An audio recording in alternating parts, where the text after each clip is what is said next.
Recent గా ఓటీటీలోకి నేరుగా streaming కి వచ్చిన సినిమాలో ఆప్ జైసా కోయి కూడా ఒకటి. అయితే నటుడు మాధవన్ దంగల్ ఫేమ్ ఫాతిమా సనా షేక్ నటించిన ఈ సినిమా ఎలా ఉందో ఇప్పుడు తెలుసుకుందాం. కథ విషయానికి వస్తే తను చిన్నప్పుడే ఒక అమ్మాయికి ప్రపోజ్ చేసినప్పుడు ఆమె పెట్టిన శాపం వల్ల శ్రీరేణు త్రిపాఠి అంటే మాధవన్ కి 40 ఏళ్లు వచ్చినప్పటికీ పెళ్లి కాకుండా వర్జిన్ లాగా మిగిలిపోతారు. ఒక స్కూల్లో సంస్కృతం టీచర్ గా పనిచేసే శ్రీ పెళ్లి కోసం అలా ఎదురు చూస్తూ ఒక ఆడతోడు కోసం తహతహలాడుతూ ఉంటాడు. ఇదే టైంలో తన ఫ్రెండ్ యాప్ జైసా కోయ్ అనే డేటింగ్ యాప్ గురించి చెప్తారు. అందులో పరిచయమైన ఒక అమ్మాయితో మొదట ఫోన్ కాల్ మాటల్లో స్త్రీ లైఫ్ లో కొత్త చాప్టర్ మొదలైతుంది అనుకుంటాడు. ఇలా కొన్ని రోజులు సాగిన తర్వాత ఒక పెళ్లి సంబంధం తన కుటుంబం నుంచి వస్తుంది. అలా వచ్చిన సంబంధమే మధు బోస్ అంటే ఫాతిమా సనా షేక్. ఆమెకి కూడా 30 ఏళ్లు దాటుంటాయి. మరి ఇలా వచ్చిన సంబంధం గురించి ఇద్దరి లైఫ్ కొత్తగా స్టార్ట్ అవుతుంది. కానీ సరిగ్గా పెళ్లికి ముందు మధు కోసం శ్రీ ఒక షాకింగ్ నిజం తెలుసుకుంటాడు. మరి ఆ నిజమేంటి, విడిపోయిన ఇద్దరు కలిసారా లేదా అనేదే మిగిలిన స్టోరీ. ఈ సినిమా ప్లస్ పాయింట్స్ విషయానికి వస్తే నిజానికి ఈ సినిమాలో చాలా సింపుల్ కథనమే ఉంటుంది, కానీ కథనం చాలా బ్యూటిఫుల్ గా ఉంటుంది. ఒక పక్క మంచి ఫన్, ఇంకో పక్క ఎమోషన్స్ తో ఉంటుంది. నటుడు మాధవన్ కోసం తెలుగు ఆడియన్స్ కి కూడా బాగా తెలుసు.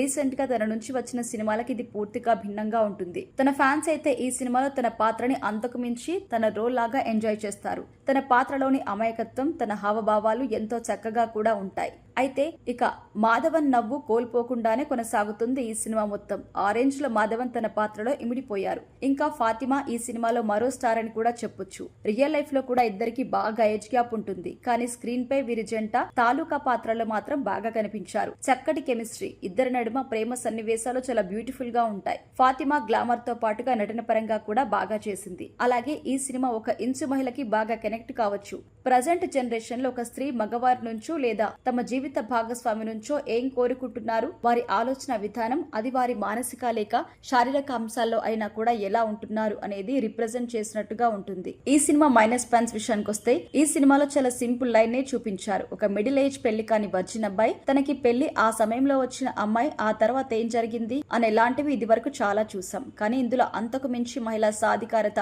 చూపించే ప్రయత్నం అయితే చేశారు. కానీ ఈ సినిమాలో దర్శకుడు కొన్ని అంశాలు చెప్పిన విధానం మగవారు అంటే కొందరి మనోభావాలను దెబ్బతీసేలా ఉంటుంది. అలాగే కథనం కొంచెం స్లోగా సాగుతోంది. ఇది కొంచెం స్పీడ్ చేయాల్సింది. అయితే దర్శకుడు స్కోప్ అంతా ఆడవారి కోణంలోనే పాజిటివ్ గా తీసుకెళ్లినట్టుగా అనిపిస్తుంది. కానీ మగవారి కోణంలో కూడా వారిని సాటిస్ఫై చేస్తే బాగుండు అనిపిస్తోంది. ఎందుకంటే కొన్ని సన్నివేశాలు యాడ్ చేసి ఉంటే తాను ఇద్దరం సమానమనే చెప్పాలనుకున్న పాయింట్ కేవలం ఒక్క జెండర్ వైపే ఉన్నట్టుగా అనిపించకుండా ఇద్దరి వైపు సమానంగా ఉన్నట్టుగా అనిపిస్తోంది. ఇక సాంకేతిక వర్గం పనితీరు విషయానికి వస్తే ఈ సినిమాలో నిర్మాణ విలువలు బాగున్నాయి. కరణ్ జోహర్ చాలా కాలం తర్వాత తన నిర్మాణంలో ఒక డీసెంట్ రోమ్ కామ్ డ్రామాని తెచ్చే ప్రయత్నం అయితే చేశారు. ఈ సినిమాకి రాధేశ్యామ్, డియర్ కామ్రేడ్ సంగీత దర్శకుడు జస్టిస్ ప్రభాకరన్ ఇచ్చిన సాంగ్స్ అయితే బాగున్నాయి. ఫాతిమాపై సాంగ్స్ మరింత బాగున్నాయి. అలాగే దేబోజిత్ రే ఇచ్చిన సినిమాటోగ్రఫీ కూడా బాగుంది. దీనికి సంబంధించి విజువల్స్ సినిమా మూడ్ కి తగ్గట్టుగా కూడా బాగున్నాయి. ఇక దర్శకుడు వివేక్ సోని విషయానికి వస్తే తాను ఒక ఎంటర్టైన్ రోమ్ కామ్ డ్రామాని ప్లాన్ చేశారు. అయితే ఇందులో ఆడమగ ఇద్దరు సమానమని చెప్పే ప్రయత్నం చేసినప్పటికీ